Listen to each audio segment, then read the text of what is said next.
One thing that the collector needs to watch out for is, because the vinyl Cape Jawa is so rare, you will find people trying to fake them. Wherever there's money to be made, I'm afraid that there are dodgy dealers.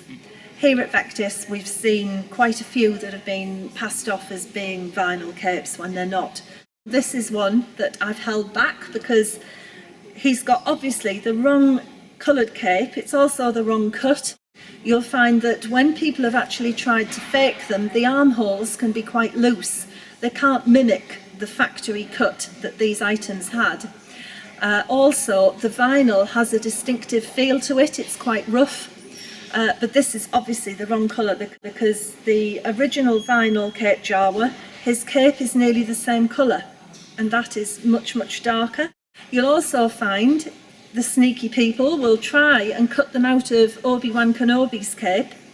Again, when you actually see this size cape on this size figure, it's much too loose.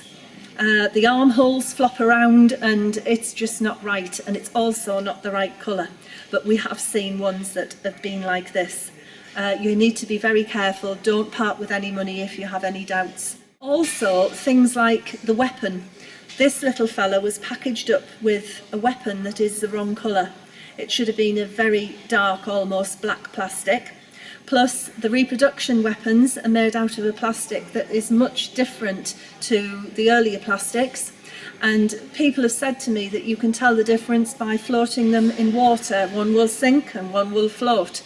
This isn't conclusive, but I think the best way to tell is actually when you drop them on a hard surface. An original weapon will hardly make a noise, whereas modern plastics, they have different properties, and when you drop it, it has a distinctive noise which is much louder. I know that sounds quite strange, but that's the way that we tell here at Vectis. With a carded figure, it's ever so important that the seal is original on the bubble, because you may get perhaps someone that's tried to copy, reprint a card, and reseal an old bubble with a figure that isn't quite right. But the way that you can tell, it's absolutely infallible. People cannot do this. There's actually a glue pattern where it has been impressed onto the backing card in the factory, and it has like a waffle sort of a seal, which is a crosshatch seal, and if you hold it up to the light you can see that this one has that original sealing. Again, that's another thing you need to be very careful. Watch out for fakes.